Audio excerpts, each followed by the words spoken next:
Olá, meus queridos, tudo bem com vocês? Eu espero que todo mundo esteja bem. Aqui quem fala é o professor Fábio Vasconcelos e venho aqui, para trazer para vocês uma diquinha rápida sobre DFC. Vamos passar aqui 5 a 7 minutinhos conversando sobre a DFC e eu quero trazer uma dica pontual sobre essa demonstração que para muitos alunos é a mais difícil que tem. É a mais difícil de se entender, é a mais complicada da gente conseguir chegar nos resultados. Com esse vídeo de hoje eu vou tentar ajudá-lo numa dica pontual aqui referente à nossa DFC.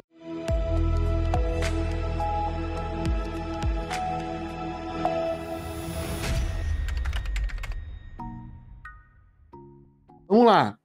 Primeira coisa que eu quero que você saiba é o seguinte: a demonstração dos fluxos de caixa, como o próprio nome diz, ela é a nossa demonstração que trata dos fluxos de caixa. E o que seriam fluxos de caixa? Os fluxos de caixa, pessoal, são basicamente entradas e saídas de caixa e equivalentes de caixa, ou seja, tudo aquilo que entrou e saiu referente a caixa e equivalente de caixa. Equivalente de caixa é aquilo que se assemelha ao caixa. Não é caixa propriamente dito, mas é algo que se assemelha à caixa e que está contemplado pela DFC, ok? Então, tudo que entra e sai de caixa equivalente de caixa é demonstrado na DFC. O que seria o caixa, então? O caixa compreende ali os numerários em espécie, ou seja, dinheiro propriamente dito, né? Money, que é good e nós não have. Numerário em espécie, aquele dinheiro, né? Cédula, prata e depósitos bancários disponíveis. Não é qualquer depósito bancário, mas é um depósito bancário que está disponível para utilização. Pode ser que você tenha um saldo bancário que esteja bloqueado, você não consiga utilizá-lo. Então a gente entende que ele não é um fluxo, não é um caixa ou equivalente de caixa, porque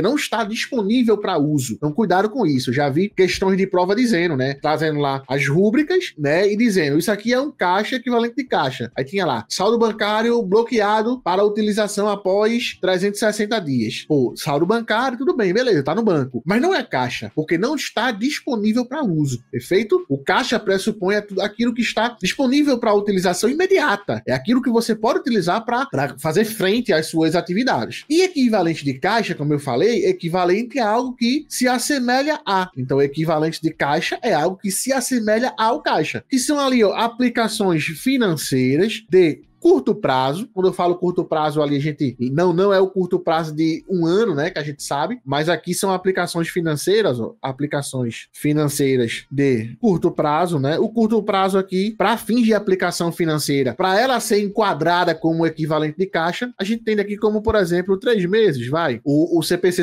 03 fala em 3 meses, no máximo ali 90 dias, né? 90 dias. Por exemplo, uma empresa fez uma aplicação, né, num CDB de 90 dias. Então, é uma aplicação financeira de curto prazo, 90 dias é curto prazo ali, para fins de que aquela aplicação seja um equivalente de caixa. Se for uma aplicação com prazo maior, a gente já classifica como sendo um investimento e não um equivalente de caixa propriamente dito. A alta liquidez, né? A alta liquidez tem a ver com a rotatividade, né? São prontamente conversíveis em montante conhecido de caixa, ou seja, né? Se eu quiser sacar agora aquilo ali já transforma para mim em caixa, eu já tenho aquilo ali disponível para utilização. Aquele CDB que eu falei para vocês, se eu quiser sacar ele hoje, beleza, eu vou sacar ele hoje. E que estão sujeitos a um insignificante risco de mudança de valor. Então, por exemplo, eu tenho 100 mil de CDB ali investido, só que eu vou ter que sacar agora. Vou sacar agora. E aí, para sacar, eu tenho que pagar uma taxinha ali. Então, eu posso sacar 99.998. Então vou pagar R$2 de taxa ali. Pô, do que é R$2 para 100 mil, né? Então é insignificante mudança de valor. Ainda assim,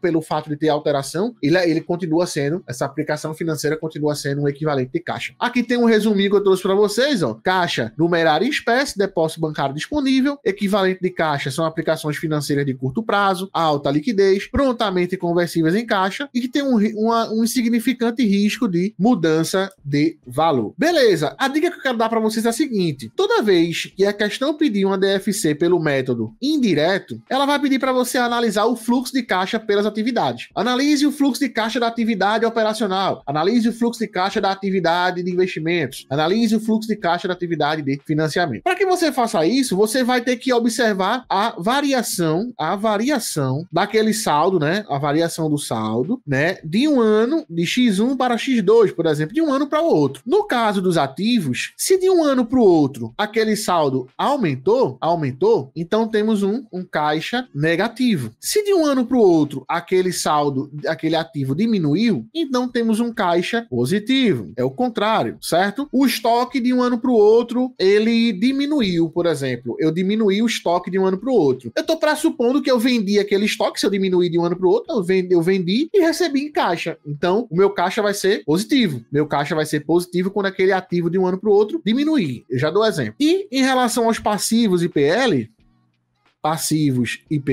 temos quando, se um passivo de um ano para o outro aumentar, o caixa vai ser positivo também, certo? Se de um ano para o outro o passivo ou PL diminuir, o nosso caixa vai ser negativo também. Top! Vamos lá, ó, vamos dar um exemplo aqui com esse balanço aqui. O contas a receber, perceba, o contas a receber é uma atividade operacional, é um valor que tem para ser recebido pelas operações normais da entidade. Veja que de 22 para 23, tivemos um aumento nesse contas a receber aqui no valor de quanto?